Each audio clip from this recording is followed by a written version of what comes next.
आयज आमी भरपूर आयकलेले आसा.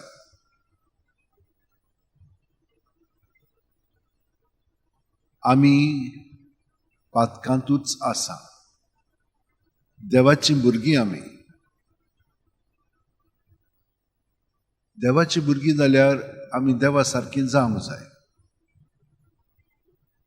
जेजू देवाचो पूत आनी तो खरेपणी देवा सारको आपलें जिवीत सादतालो म्हणून तो आमकां सांगता की तो संवसाराचो उजवाड म्हणून.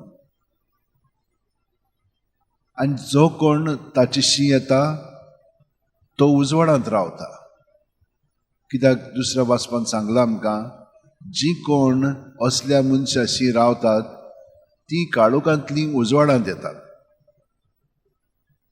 पयले वाचपान आमी पळयलां कशे भाशेन सामुएल भायल्या आकाराचेर पळोवन निवडणूक करता, पूण देव ताका सांगता हांवें ताका निवडूंक ना, हांव काळजाक पळयता आनी काळजांत आसा तें म्हाका दिसती पडटा. आमची नदर खूब फाटी अशीच वयल्या वयरूच आसता. आमी खोलायची नदर घालूंक जाय जाल्यार आमी जेजूशी रावंक जाय. तेन्नाच की तो जशे भशेन पळयता ते भशेन आमकांय पळोवंक मेळटलें.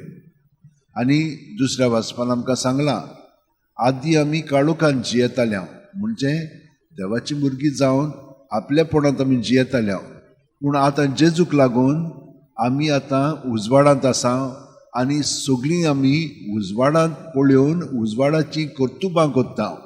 म्हणजे कितें? दुसऱ्यांक बरें करप. दुसऱ्यांक इतलें बरें करप की आपणाक विसरोन दुसऱ्यांचे पासत आमचें जीव खर्चून मरून तांकां जिवीत दिवप. हें जावन आसा देवाच्या भुरग्यांचें जिवीत, जी आपल्या पासत म्हणजे जेजू सवे आमी ताच्या एकवटान आसाव, तो ताची कुडीचे सांदे आमी. ताका लागून आमी एकामेकाचो परमस करूंक लागता आनी हे परी आमी एकामेका पासत जियेता आनी मोत्ता. तर असली चिंतना भावना आमचे मदें येवंक आमी जेजूच्या एकवटान सदांच रावंक जाय. आनी जेन्ना आमी ताचे सवे रावता तेन्ना आमकां हें मेळटलें. आतां तुमी म्हणटल्यात आमी रावता, पूण तरी पूण हें कशें घडना? कित्याक घडना? कित्याक आमी सगळो गोत ते भाशेन रावना.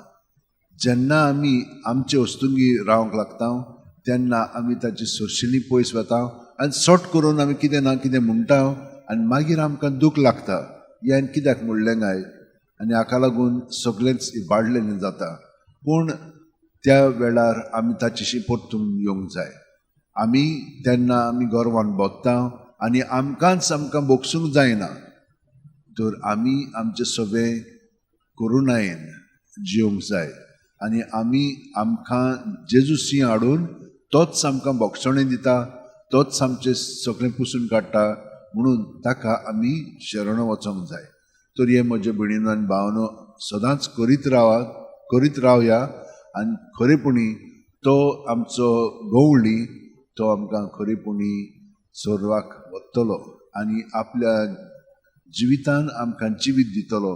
सगळे वायटा विघ्नांतलो तो आमकां काडून ताच्या मार्गान तो आमकां चलयतलो. तर सगळीं जाणां आमचे हात अशें उमटेन दवरया, दोळे बंद करया आनी प्रत्येक सुस्कारांत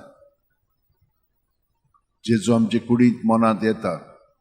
तर आमी नेणार कशीं जिवची न्हय. आमची चिंतना भावना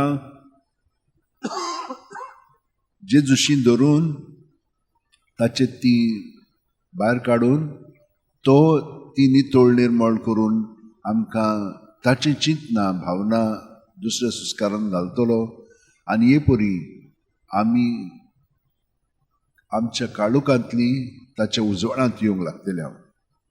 दुसरें म्हणजे आमी जाणो आसतना खूब फाटी दुसऱ्यांक आमी किंकोंत करता, तांकां आमी वळखून घेना, आमी तांचेर हे परी जरमोण मागता. तो जेन्ना आमी दुसऱ्यांक हे भाशेन करता तेन्ना आमी जेजूकूच करता म्हणून ताणें आमकां सांगलां. तर असली चिंतना भावना चाल आमची ज्यो आसा ती बी आमी जेजूच्या ताब्यान सुस्कार भायर सुटणा करुया. असलो मनोभव तर आमचे मदें आसा तो जेजू सोबे आमी दिवन तातूंतली आमी मेकळी जावया.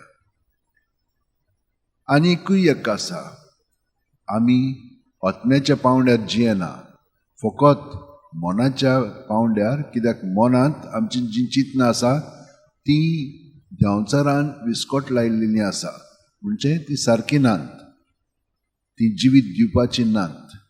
तर असलो काळोख जो आमचे भितर आसा तो आमी जेजूच्या ताब्यांत करुया आनी आमकां भितरल्यान सान ताची चिंतनां भावना चाल घडोवन येतली आनी त्या प्रमाणे आमचें जिवीत आमी सादतले.